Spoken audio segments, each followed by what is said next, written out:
Today, we have with us Mr. Jason Johnson. He's an independent filmmaker. He has numerous films under his belt. He's also the owner of Strike 5 Film Productions.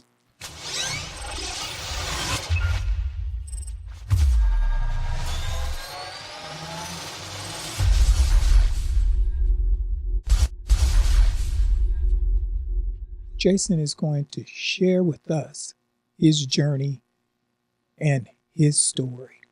Jason, welcome to Night B Media. Thank you for having me. All right. Well, Jason, what we always like to do is start things off with asking our guests to tell us about yourself. Sure. I'm originally from the Chicagoland area, Batavia, Illinois, for those that live in Chicagoland area. I grew up in a creative family, watching a lot of TV, and that journey took me to Eastern Illinois University, where I studied radio, TV, and film. Um, After college, I came out to the Bay Area by chance. I had a girlfriend that, um, we had this agreement that whoever got the better job, the other person would follow. And I said, I'll do it with one caveat that I'll go anywhere but California, which is, where we ultimately came. I moved out here. I started working for Francis Ford Coppola, the film director. And after 4 years, I branched out and started my film company, Strike 5 Films. And since then, I've made 9 short films that have been in 80 film festivals, winning 6 times. And now we're gearing up to make our first feature-length film. Was that intentional? No, actually. So we moved to the Napa Valley, and I was sending out resume after resume after resume, and no one was calling. And finally, this one company called, and I didn't quite catch the name, but since I was desperate for a job, I just jumped on it. So I went to the interview. It's in beautiful Napa Valley. I sit at a round table with a bunch of winemakers and hospitality managers, and they're kind of asking me a lot of questions about what do I know about wine, this and that. And then finally they asked, can you work on weekends? And I said, sure. And finally, when they handed the paperwork over, then I saw that it was Francis Ford Coppola's winery. So that's kind of how that started. It's just complete accident. Okay. Well, that's what do they call that? Serendipitous. Serendipitous, yeah. Yeah. It's one of those things. that it happened. Now, when that started, was it your intention for us of being a filmmaker? I've always wanted to be a filmmaker. I remember, as a kid, you watch the TV, and then you're kind of like, well, who was responsible for putting these images in this box? And but beyond that, I didn't grow up in a family that was connected to the industry at all. I didn't know anyone, so it seems like a far-fetched thing, because so many people want to get into this industry, and I just didn't know how to do it. But I had always kept that in the back of my mind that was something that I wanted to do. So as life kind of has, gone on, serendipitous moments like that have kind of presented themselves, which has kind of given me the confidence and the opportunities to get into the industry. And did you have family members out there other than your girlfriend? No. I came out with the girlfriend, and that relationship didn't last very much longer. So all of a sudden, it was just me in this industry in the state where I don't have any relatives. And to this day, I don't have any relatives out here. So I'm kind of like my own man and on my own island, so to speak. And sometimes you have to do that. But it seems to me that you went and once you got there, you kind of like torched the boat. So it was like, okay, I'm here. I'm planting my flag and I'm staying. come hell or high water. Hmm. Yeah, I came out here. I didn't really like it. I was homesick, probably just like anyone else would be. But over time, you kind of realize that although your family is your family, um, just because you're blood related, that doesn't quite make you family. So um, I found that along this way, I've had a lot of friends that have treated me more like family than my own family. So, it's just you have to really be open to what the universe will present and the people that will kind of come into your life along the way. And, it won't be the same, but, it will kind of get you through to where you need to be. Now, one of the things that I have to ask you, because you're going into a strange area, uh, another state, and that's Chicago isn't like a one bus ride there. It's kind of like a lot of mouths in between where your origins are, the beginning, and now being where you are now. Uh, did you, and I have to ask you about the challenges that you faced. What type of challenges, if you could share those with us? What's interesting? I just thought of this actually. When I first came out to California, there was an immediate challenge. We had all the stuff that we had purchased. We put it into one of these pods where they'll drop off like this mini trailer. You load everything in it and you lock it up, and then they'll come pick it up and drop it off where you're at. So when we were loading this up, I realized that I locked my wallet, my credit cards, and all of my cash in this pod, and I could not get it out. And the only thing that I had was I had $100, and my mom gave me $50. So I had essentially $150 cash with no ID to get from Chicago to California. So that was really the first obstacle that I had. And it was almost like the universe was like, are you sure that you want to do this? Because it had been easy just to, postpone the trip or whatever. But even then, even beyond that, there's just been so many challenges, uh, losing jobs or companies that you work for go out of business and friends leaving you. And, I've even had two separate bouts of homelessness. So, this journey has been just jam packed with challenge after challenge because I feel the universe will test you and ask you if you really want it. And those that really want it will be rewarded, later on down the line. But it's never going to be an easy path.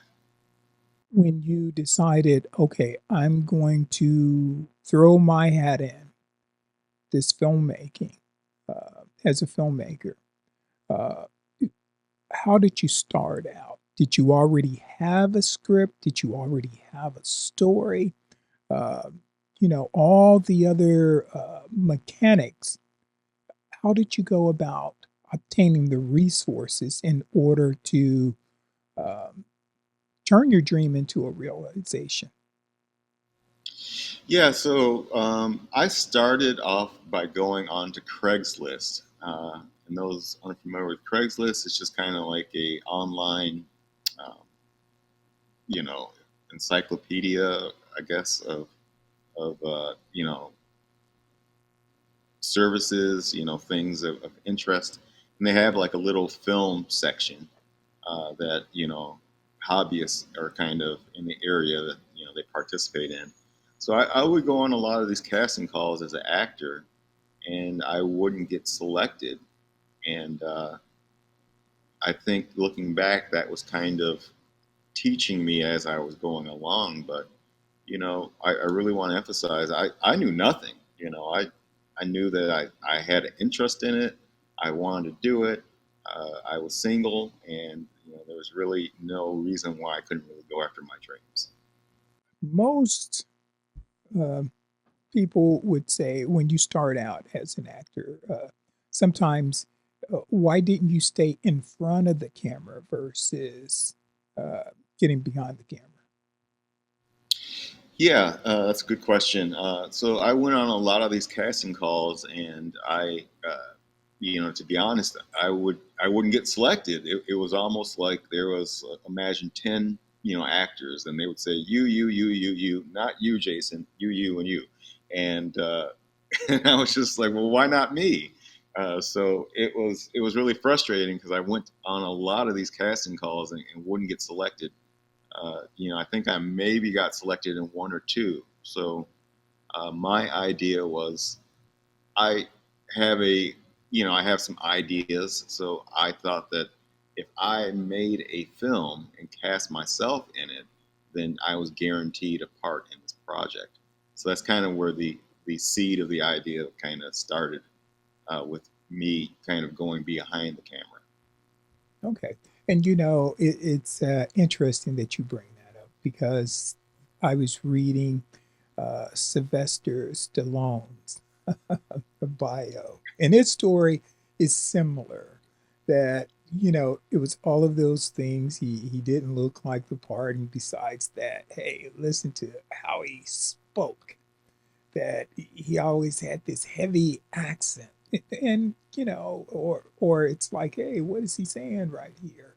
But eventually, with perseverance, he created Rocky, and the rest is history. We know. So, with that being said, let's go into your very first project. Now, you've gotten resources together.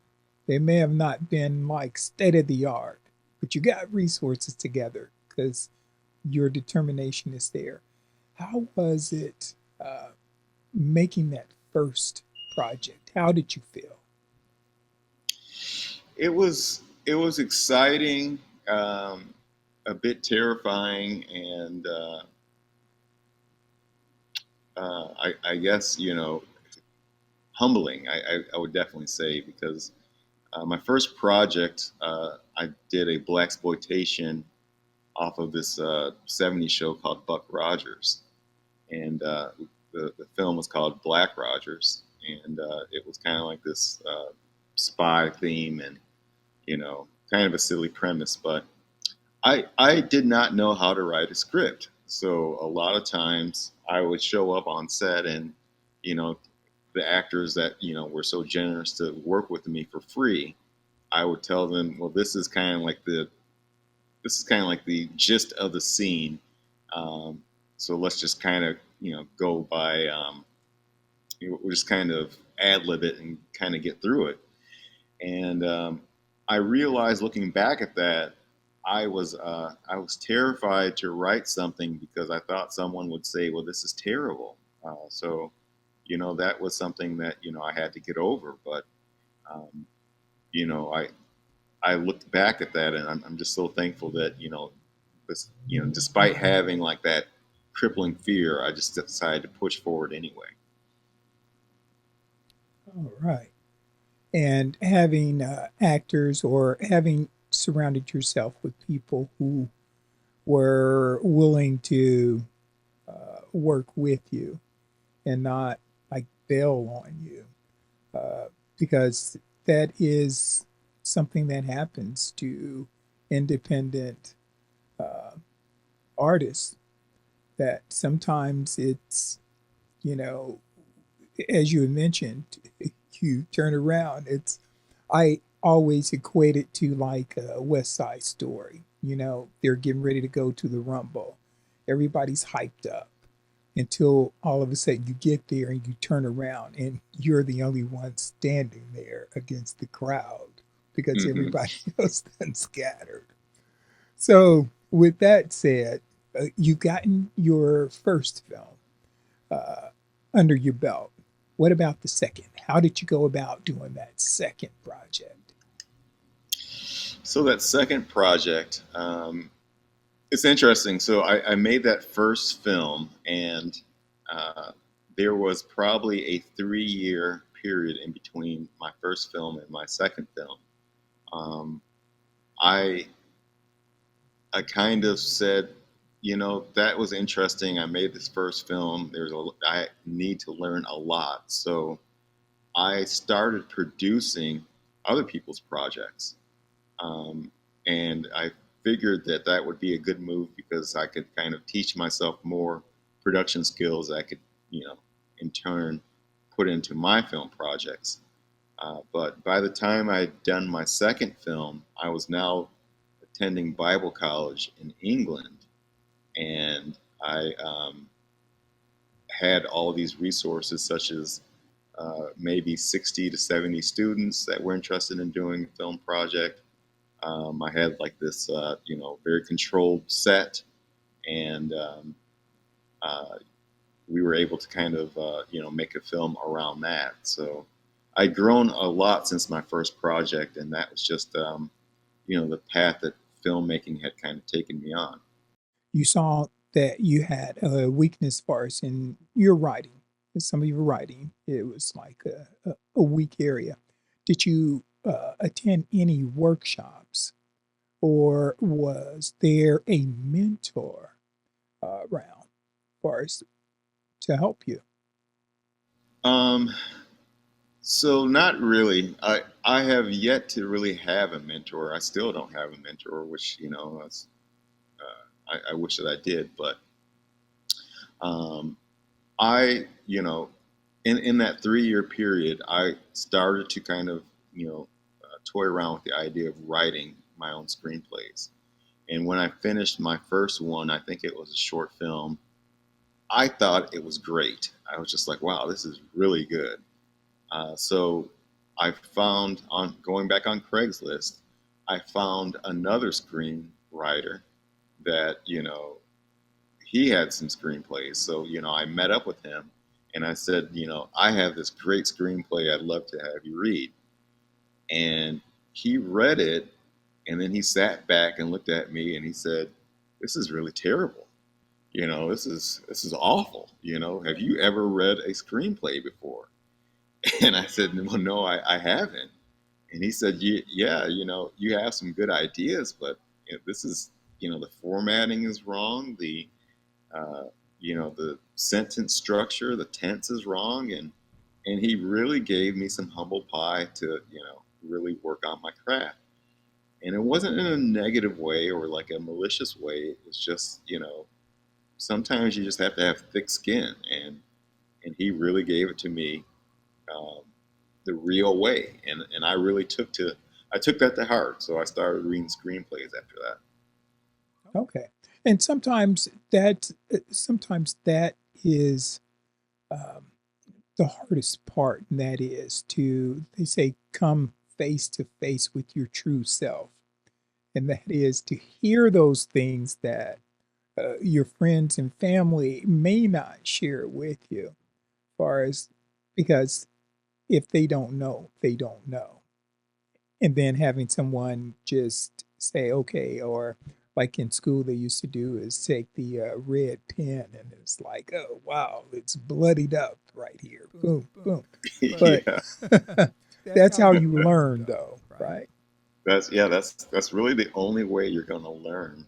And Yeah. I'm a true believer, um, that in life, the good times don't really offer you much growth. It's really the tough times that offer you the most growing opportunities. Now, one of the other things that you braved that a lot of times filmmakers don't do, or independent filmmakers don't do, and that is uh, compete, put their work out there. In That's where you become vulnerable at. People see it and then they critique it.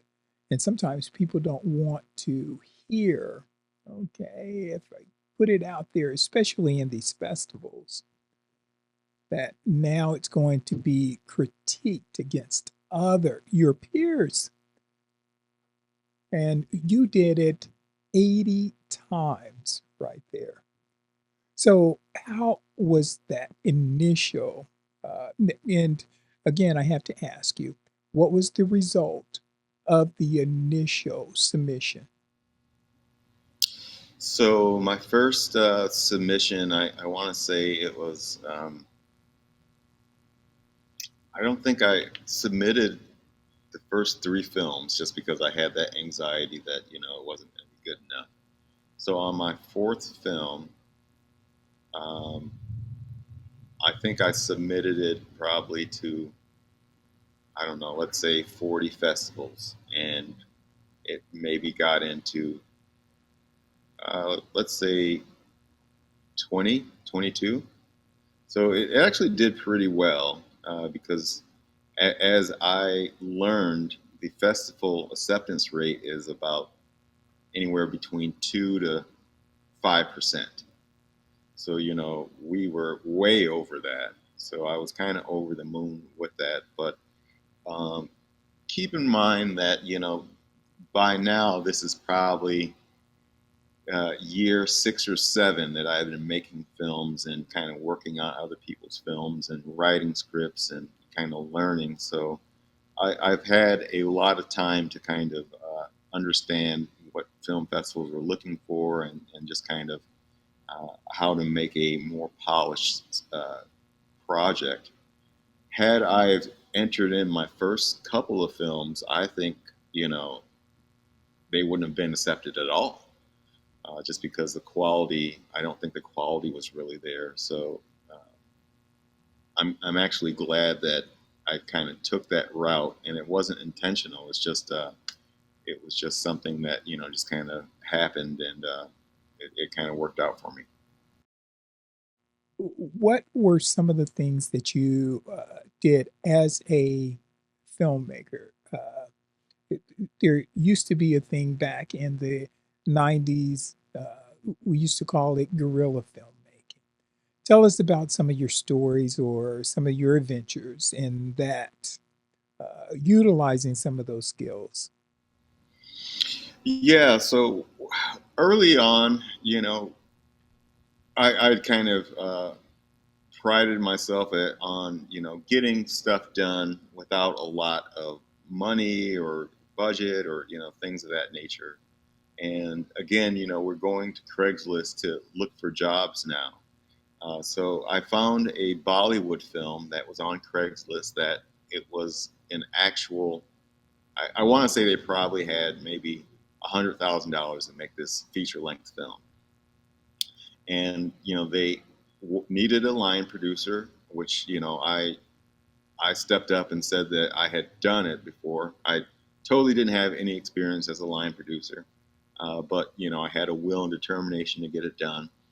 So during this whole process, we're filming at locations where we're never taking any film permits. And, as the film project goes on, we get more and more ambitious as far as, the uh, film places that we want to film at without any permits. Uh, so one of the, I guess, one of the crescendo moments of locations we stole was at Cal Berkeley. They needed a university to film at, and I know that Cal Berkeley is near here. So they said, well, we can't get a permit, we can't afford it, because this is like $6,000, $7,000 a day to film here. So I came up with the idea that where everyone is going to wear Cal Berkeley T-shirts, and we're going to blend in like students, and we're going to act like we're doing something in their film school department, and it's just going to work. So we all show up, and keep in mind our crew is a range of ages from 16 to 70. We have a 70-year-old film cameraman that's supporting us with our loading our film. But it didn't matter. We're all going to wear the same T-shirts, and we're all going to be students. And for a while, it worked out. So we're filming. I'm looking at my watch. I'm a little bit nervous because I keep seeing the security drive by on the go kart. Um, and they go by once, they go by twice, and then finally on the third time they stop because now they've kind of figured this out. something, it doesn't pass the smell test. And they said, who is in charge here? And all of the Bollywood actors, they pointed at me. And I don't know what happened in that moment, Gregory, but I'm a black man, and I just, fear just washed over me, and the instinct said run.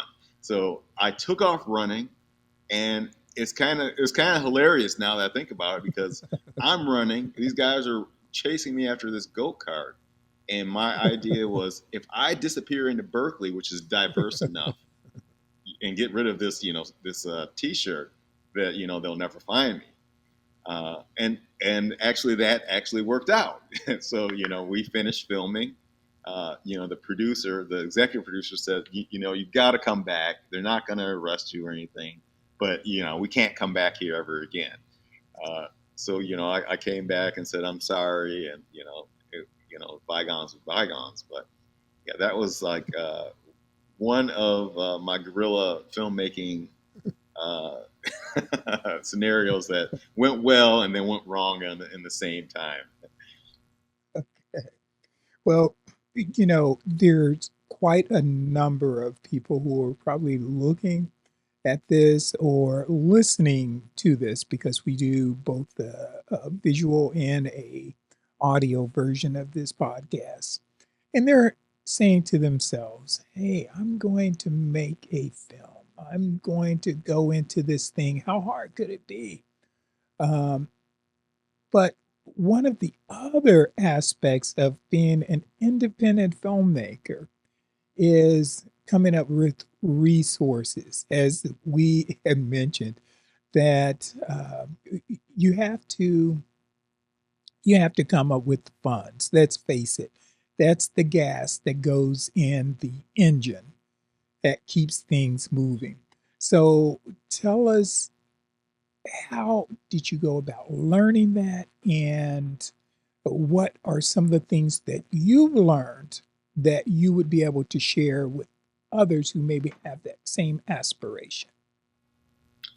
Yeah, so to any aspiring filmmaker that wants to make their first film, don't I would say you might want to forget the idea of having the special effects and the rocket ship, and stopping traffic on the Golden Gate Bridge, and all these grandiose ideas. Start small. Start in a 1-bedroom, 2-bedroom apartment, and just film the confines of the scene there. But once you do need to, at some point you do have to have money, and once you figure that out, there's a lot of different ways to get it. So you can do crowdfunding. You can finance it yourself. I know I've certainly done 3 or 4 films where I just paid the bill myself. You can work with other actors that may have more money than you. There was a time where I met an actor that worked in the tech industry, and he had a lot of disposable income, and he wanted to do a film. So I worked with him on to do a film. And then there's grants out there that you can apply for. So there's really no shortage of ways, but you have to be. I think you have to keep a positive mindset that whatever you're trying to do is going to work, and then you have to go out and then put in the work to make sure that whatever you are trying to bring forth, you're actually putting some effort into it. So money is available to you, but you just have to be open to the ways that it comes to fruition, and how it can positively impact your project. Okay. Now, one of the things that we want to do is take a break real quick and show some of your work. Okay? Okay.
one of the pieces, it looked like it was a period piece. So I saw the old car there.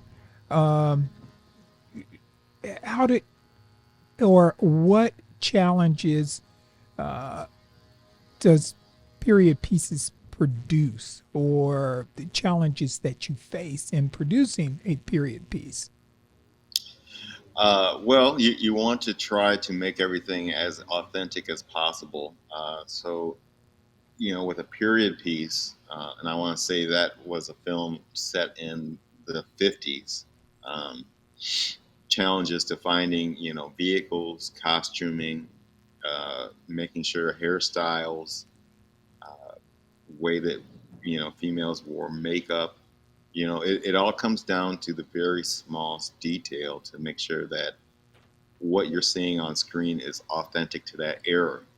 Um, and that's easier said than done because we obviously live in an era where not very much of it would signify that it's 1950 anymore. So with a period piece, you're going to want to film in areas that are timeless. So in this particular piece, a lot of it was filmed in a kind of like a grassy knoll area, and we spent a lot of time um, searching for costuming and vehicles, etc., to make sure that everything was as close as we can. But with that comes um, a cost, money, resources, things of that nature. Okay. Now, the other myth busted, or a busted myth, and that is that as a filmmaker, that life is a party, that uh, every rap is going to be like this extravagant thing. Tell us Yeah, about that. yeah. I've talked to people, and they have like this assumption that I have like this grandiose life that I just go from one red carpet event to the other. I get all of this free swag, and I never work. It's just just always getting my picture taken by paparazzi, and it's just not the case. And so what you see in a filmmaker's life is maybe 1 to 2% of what's what public kind of falls in love with. The other 98% is you're looking for money. You're sweating going from audition to audition or pitch meeting to pitch meeting, and you're being told no, or you're working on your project over and over and over again. So there is the people, the 2% that people fall in love with, it's only 2%. So if you're going into it with the idea that you're just going to go from one red carpet to another, pick another industry because I want to save you a lot of heartache and pain. Okay. Now, want to follow up with you because you were working as a line producer and sometimes as a independent filmmaker. Sometimes you have to do that OJT, and that is you may not know it at that time, but you're kind of like a helicopter pilot, and that is sometimes you got to figure it out and fly by the seat of your pants right there. Um, After the project was wrapping up, did you ever entertain the idea of, hey, maybe I should go and pursue the Bollywood channel right there, or pursue far as get my passport, go and check out Nigeria and see what was happening there? That's interesting. I hadn't thought of that yet.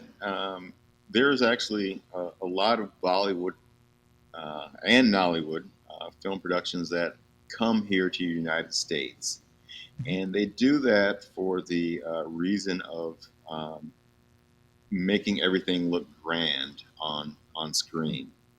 Um, at least I can't always speak for Nollywood films. I've worked on maybe one of those projects, but for Bollywood, it doesn't have to have any rhyme or reason why that, like you're filming on the Golden Gate Bridge, but the scale of the idea of having the Golden Gate Bridge in your project is, that's why it's in there, because it adds production value. So I haven't had an opportunity to go to India or to Nigeria yet to make a film project, but I would be open to that. But uh, I would want to make sure that I did it on probably a higher level. So if they were doing a film that was several, many millions of dollars, and they needed a producer, I think that I would do it. But maybe time's not right for that now. Okay. And now that leads me to my next question, and that's about distribution. Because after you create a product, now it's time to sell that product. And what are some of the things that you've learned about the distribution of your products afterwards, or finding that market or creating that marketplace as far as for your products? Yeah. So probably about 4 to 5 years ago, I had the opportunity to go to the American film market um, in LA, and and what that is that is a that's kind of like this event where distributors and independent filmmakers go and they meet and they try to work out a deal to sell or acquire these projects. And what I learned by going there was I saw a lot of filmmakers with finished films that did not have distribution. And I felt really terrible for them because, they had invested their money into this project. And now the only option that they really had was to uh, upload it to YouTube or to see if Amazon might take grace and take that project. So they're really in a rock and a hard place as far as this project that they hadn't talked to a distributor, before they started making it. So my takeaway on this was you really want to have a relationship with a distributor before you start your project, and that could be um, an understanding of how this film is going to be distributed. Is it going to be distributed by video on demand, which is called VOD, streaming services, which is in the vein of VOD, theatrical release, which is what everyone wants, um, or in some cases, and this is getting rare and rare, like a physical DVD. But that's actually still a big thing in the South. So yeah, a distributor is really going to give you the insight as far as how your project can be distributed, and that having that partnership will allow you to make sure that your film could at least be seen, and you're not stuck with something that you have to ultimately go and try and sell after the fact. Remember what I'm hearing, and that is maybe you should lay some groundwork or some prep work beforehand, and at the same time work consistently towards building up those relationships, so that way once the product is done, then that there is that market for us for it right there. Now, one of the things that I've seen over the years, and that is when, uh, far as the early, I would say the early 90s and so forth, that things were so expensive. They would say, oh, if you're going to do anything, you had to have an Avid. So the barriers to entry were so high at that time. It seems like the barriers have tended to lower it, become a lot more accessible versus a lot of the studios are no longer gatekeepers, because anyone can go out and shoot a or create a film or a project. The difference is the studios now is they have the distribution channels. It's pretty much like the record companies. They have the distribution channels or networks still within their grasp right there. But at the same time, as we see examples like Issa Rae, for examples, what do you see in those areas, or what do you take away far as from what she's done? Yeah, so it's interesting. I had a little bit of an opportunity to follow her before she kind of got her, her big break.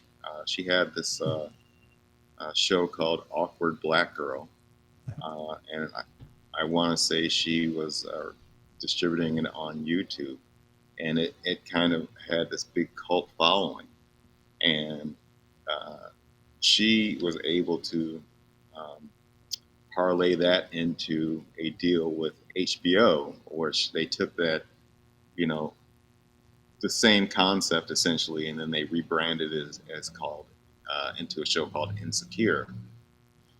And then from there, that show did great, and then that launched her career and made her a bona fide star, and she's just been great ever since.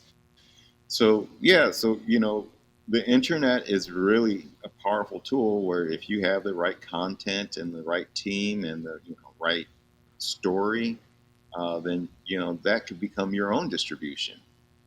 Distribution really is just getting enough eyeballs onto your project, and if you're able to bring that to the table already, then you're really ahead of the game as far as what else distribution can do for you, because you've already made yourself a brand name and a viable product. So getting traditional distribution after that is just icing on the cake. Now, your brand is Strike Five, film production company. Tell us about Strike Five. Why that name, and what's the symbolic significance of that name? So Strike Five is paying homage to. It's really all about perseverance. I really feel like in life I'm on probably strike 5,000, and so when I started Strike Five, I guess I'd kind of gone to a lot of these casting calls and struck out. Strike one, strike two, strike three. And in life, they always say if you strike out three times, that's it, it's over. You're not gonna get any more chances. And I don't believe that. In life, you have to, if you're passionate about something and you want to do something, you have to be willing to just get up and swing and swing and swing and swing and miss and fail and fail until you get your opportunity. So that's really what strike five means. It just means striking out until you get your opportunity. So uh, I just settled on strike five because it kind of rolled off my tongue, and I like the tally mark as a logo. So that's kind of what we went with.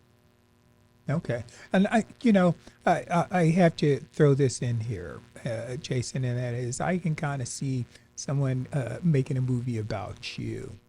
Far Oh, as with your story, burning the boat, going out to California, doing the guerrilla filmmaking on the University of Berkeley, and then being chased and having to duck and dodge, bars and crowds yeah, in it's order to do it. So let me ask, have you ever considered writing a book regarding your experiences and the lessons that you've learned along the way that you may be able to teach someone else? I have really written ebook, and I call it "Forget Film School."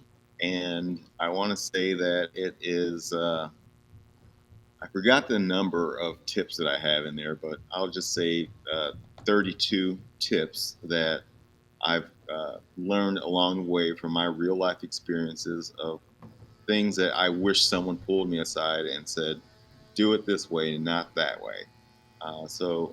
That's a ebook that I have on my site that is very modestly priced. I want to say it's probably 10 or 11 bucks.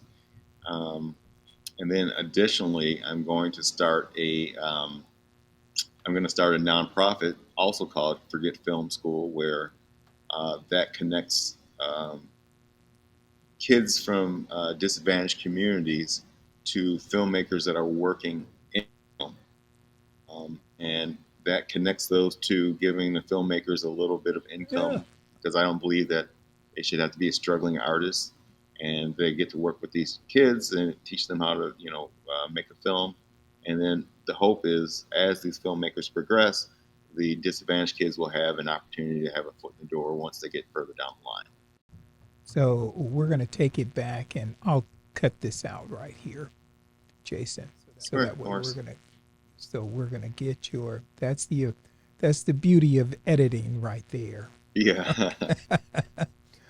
So Jason, for those who are looking to get in contact with you to pick your brain for some information, how can they get in contact with you?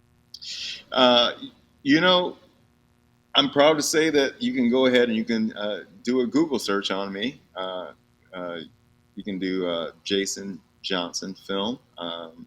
My first name is spelled Jayson, and Johnson is spelled the traditional way. I'm also on social media: Instagram, X, Facebook, LinkedIn. So I'm pretty easy to find, and yeah, I would love for you to stop by and watch my films, and to even stop by and say hi. Okay, and also for those who are out here watching, also would like to support Jason. How can they support you, Jason? Yeah, we have a great merchandise store. We have hats and let's see, we have hats, we have t-shirts, we have that ebook, I have stickers.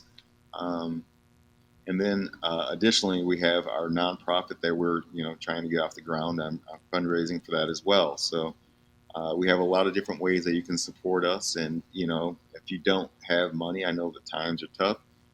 You can support us by just even watching some of the films.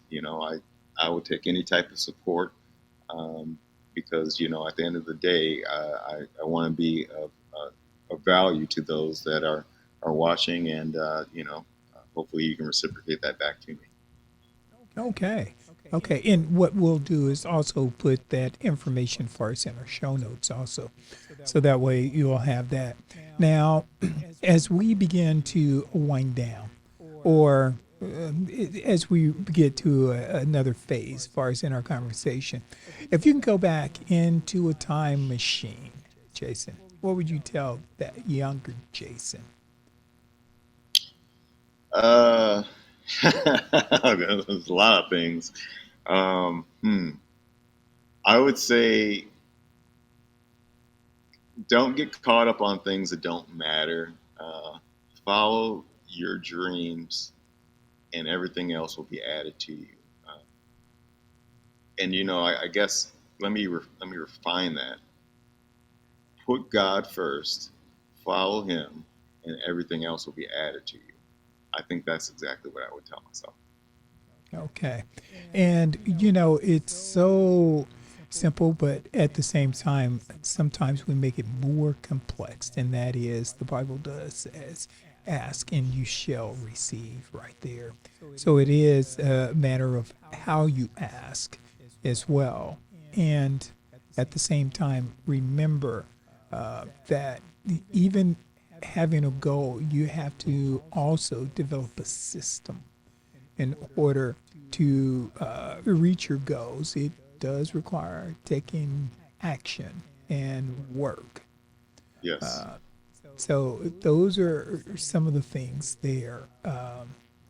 Again, you have such a vast amount of knowledge. Now, you had mentioned your ebook is going to be on your site also, far as on your store, so that way people can get your ebook Yeah, you as can well. find everything on Linktree, and you can even find all the interviews or publications I've been in. So you can get lost in that link tree as far as everything that I've been in across Okay. the across time. So, but yeah, my store is there, and you'll be able to easily find the ebook and merchandise there.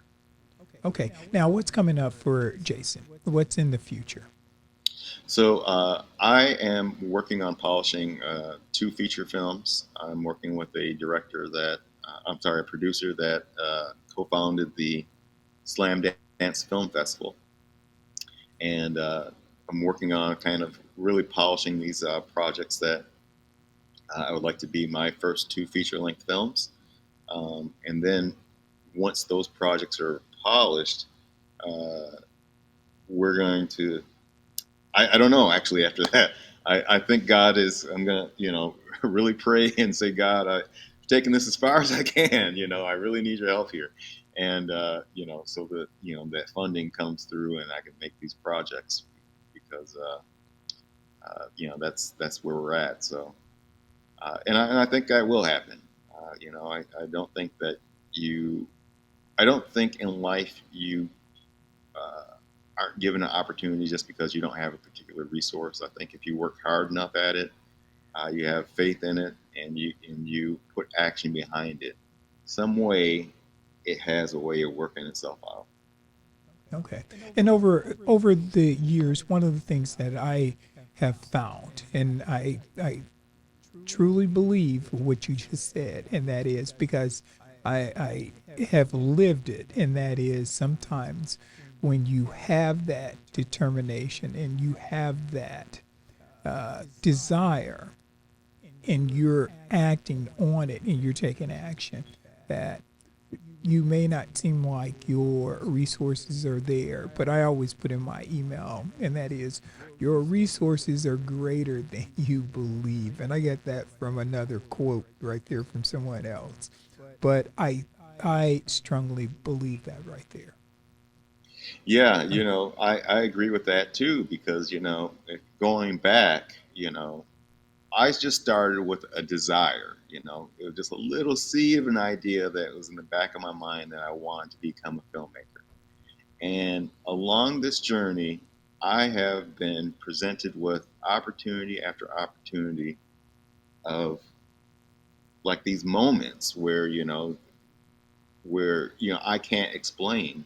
I can't explain how out of 600 wineries, the one winery that contacted me was a famous filmmaker. I can't I can't explain how when I started working there, I was a terrible wine steward. But instead of letting me go, they gave me a job working in the marketing department where I would start working with Francis Coppola. I mean, you can't make that up. Um, and then, moving on to like moments where, when I made my first film, everything that I had learned up to that point conveniently worked itself out where I was able to put those skills into that first film and just I can think of example after example after example. So, I do believe that there is a, uh, you know, I understand that, not everyone may be a Christian, but there is a loving force in this universe that if you have a dream or a desire and you put effort and a positive attitude behind it, some way it will manifest. And I couldn't let this get by me. You mentioned that once you started working for Francis Ford Coppola, that you were terrible wine stewardess, but you went into marketing. And that segues into how important marketing is to your film.